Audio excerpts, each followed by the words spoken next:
శ్రీకృష్ణ శరణం మమ. పరమాత్మ శ్రీకృష్ణుడు ఆ కాళీయం మడుగులోకి దూకుతూ ఉన్నాడు. అది బలంగా దూకుతున్నట్ట. ఆ దూకుతున్న కృష్ణుని ధ్యానించడం ఒక యోగం. తర్వాత దూకిన తర్వాత కాళీయ ఫణాల మీద నర్తన చేసిన కృష్ణుడు మరొక స్వరూపం. ఈ దూకుతున్నప్పుడు ఏ విధంగా ఆయన దుమికాడు అనే దాన్ని భాగవతం అద్భుతంగా వర్ణిస్తున్నది. ఇక్కడ నారాయణ తీర్థులు కాళీయస్య హృదంగత్వా న్యపత తజ్జలే బలాత్ అన్నారు. అతి బలంగా జలముల్లో దుమికాడు అని. ఆ దుముకుతున్నప్పుడు రెండు ప్రయోజనాలు నీకున్నాయి. ఒకటి ఖలసంయమ నావతార అంటారు సుఖయోగింద్రులు భాగవతంలో. రెండవది తస్యా విశుద్ధి మన్విచ్చని రెండు కారణాలు చెప్పారు ఇక్కడ. జలమును శుద్ధి చేయడం ఒకటి, దుర్మార్గుల్ని నిగ్రహించడం ఒకటి.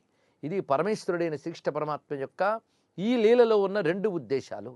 అయితే దుముకుతున్నప్పుడు స్వామి ఏ విధంగా దుముకాడేందుకు దృశ్యం అది. ఆ దృశ్యాన్ని ధ్యానించాలి. అది ఎందుకు ధ్యానించాలి అంటే మన హృదయంలో కూడా దుమకమని ఆయన ఆహ్వానించాలి. ఎందుకంటే మన బ్రతుకే ఒక పెద్ద మడుగు. అయితే ఈ మడుగంతా విషమయమైపోయింది, అమృతం లేదు ఇక్కడ. మడుగులో ఉన్నటువంటి కాళీయుడికి 7 పడగలే, కానీ మన బ్రతుకు మడుగులో ఉన్న ఈ మనస్సు అనే సర్పానికి 1000 విషపు పడగలు ఉన్నాయి. అది వచ్చింది బాధ. అన్ని విషపు తలంపులే. ఇంకా వాడికి 7, ఇక్కడ 1000. అయితే ఇన్ని వేల పడగలు ఉన్నప్పటికీ కూడా ఈ పడగలపై స్వామి పాదం పెట్టి తొక్కితే ఇందులో ఉన్న విషమంతా పోతుంది. కనుకనే మనసులో విషం పోవాలి అంటే స్వామి పాద స్పర్శ కావాలి మనస్సుకి.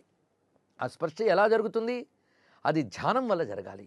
అందుకే తలపుల పడగల మీద స్వామి నర్తించడమే కాళీయుడి తలల మీద నర్తించడం.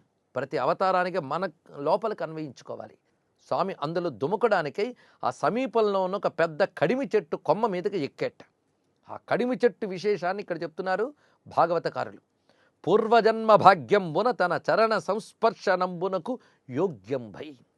ఆ కడిమి చెట్టు అనేక జన్మల పుణ్యం చేసుకోవడం వల్ల అక్కడ పుట్టింది. అది ఏమిటి ఆ పుణ్య విశేషం అంటే స్వామి ఇప్పుడు దాని కొమ్మ మీద ఎక్కాడు అంటే స్వామి పాదం తాకింది.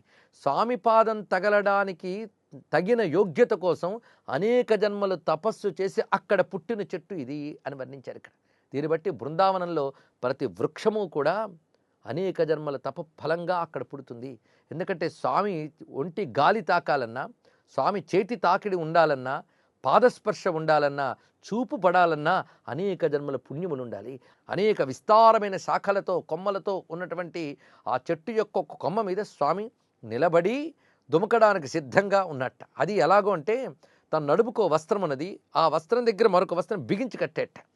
ఆ కట్టి ఒకసారి జుట్టుని సవరించుకుని 2 చేతులు ఒక్కసారి చరచాడు, జబ్బలు చరచి దుముకుతున్నాడు. ఈ స్వరూపాన్ని కళ్ళకు కట్టినట్లు చూపిస్తున్నారు పోతన గారు. కటిచేలంబు బిగించి పింఛమున చక్కన్ కొప్పు బంధించి దోస్తట సంస్ఫాలన మాచరించి చరణ ద్వంద్వంబు కీలించి తత్కుట శాఖాగ్రము మీద నుండి యురికెన్ గోపాల సింహంబు దిక్తటముల్ మ్రోజ హృదంబులో గుబగుభద్వానం బనూనంబుగన్ కటిచేలంబు బిగించి. ఆ నడుముకి వస్త్రాన్ని బిగించి పింఛంతో ఉన్న కొప్పును చక్కగా సవరించుకుని దోస్తట సంస్ఫాలనమాచరించి ఆ జబ్బలు చరచి 2 పాదములు దగ్గరికి తెచ్చి నొక్కి దుమికాడు ఆయన. ఎవరంటే గోపాల సింహము దుమికిందన్న అంటే పరాక్రమమూర్తిగా దుమికాడు. ఆయన దుమకగానే మొత్తం ఆ మడుగంతా కూడా అల్లకల్లోలమైంది. అప్పుడు ఆ మడుగులో ఉన్నటువంటి కాళీయ సర్పం చూసి ఇక్కడ నారాయణ తీర్థులు చెప్తున్న శ్లోకం, కాళీయస్త ధ్వనిం శ్రుత్వా క్రోధ సంరక్తలోచన బబంధ కృష్ణం భోగేన దదృశుస్తం వ్రజౌకసహ. ఆ కాళీయుడనే పాము ఒక్కసారి తన మడుగులోకి దూకినటువంటి కృష్ణ పరమాత్మని చాలా క్రోధంగా చూసిందిట. వెంటనే తన కళ్ళు కోపంతో ఎరుపెక్కి కృష్ణుడిని ఒక్కసారి గట్టిగా చుట్టి వేసింది తన శరీరంతో. పరమాత్మ కూడా ఒక లీలగా చేష్టలు ఉడిగినట్టు ఉండిపోయాడు. ఆ పాము కరిచి విషమెక్కి చేష్టలు ఉడిగిపోయాడా అన్నట్లుగా చేష్టలు మానివేసి ఆ నిశ్చేష్టుడై ఉండిపోయాడు ఆ పాము యొక్క చుట్టలో. ఆ సమయంలో ఆశ్చర్యకరం, అక్కడ ఒడ్డునటువంటి గోపకులు అందరూ కూడా దుఃఖితులైపోయారు. ఎందుకంటే పరమాత్మ ఆనందంగా ఆడుతూ పాడుతూ ఉండడం చూశారు, కానీ ఆయన చేతలు ఉడిగి ఈ విధంగా ఉండడం చూడగానే వాళ్ళ దుఃఖం కట్టలు తెంచుకొని ఆ ఒడ్డున గోవులు దూడలు గోపకులు అందరూ కన్నీరు మున్నీరుగా విలపిస్తూ కృష్ణ కృష్ణ అని అరుస్తూ ఉన్నారట. స్వామిని ఆ విధంగా చూస్తూ మొత్తం అందరూ దుఃఖితులై విలపిస్తున్నారు. స్వామి, నిన్ను సర్పం కరిచిందా? ఎప్పుడైనా సరే ఒకసారి నీ వద్దకు పలకరిద్దామని వస్తే నువ్వే ఎదురొస్తూ కనిపిస్తావే, ఇప్పుడు మేము అందరం వచ్చినా మాట్లాడవేమి స్వామి? కదలకుండా ఉన్నావేమిటి? ఎప్పుడూ నిన్నిలా మేము చూడలేదు. ఆ పామేదో మమ్మల్ని కరవకుండా నిన్ను కరిచిందేమిటయ్యా? కట్టా భుజంగము, ఆ సర్పము మమ్మల్ని కరిచుంటే నువ్వు రక్షించేవాడివి, నిన్ను కరిస్తే మేము రక్షించలేము స్వామి. రక్షణ అనేది నీకు స్వభావం, మాకది చేత కాదు. కట్టా క్రూర భుజంగము కట్టలు నిన్ను గరవ కంపించితివో తిట్టితివో. ఆ పాము కరిచినప్పుడు ఎంత బాధపడ్డావో, కానీ ఆ పన్నగము మమ్ము కరవక నిన్నేటికి కరచె కుర్రా.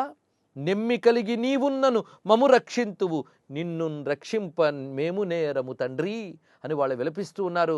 కృష్ణ పరమాత్మ చేష్టలుడిగి వాళ్ళ భక్తి ఎంత గొప్పదో దేవతలకు కూడా తెలిసేటట్టు స్వామి ఆ లీలను అభినయిస్తున్నాడు.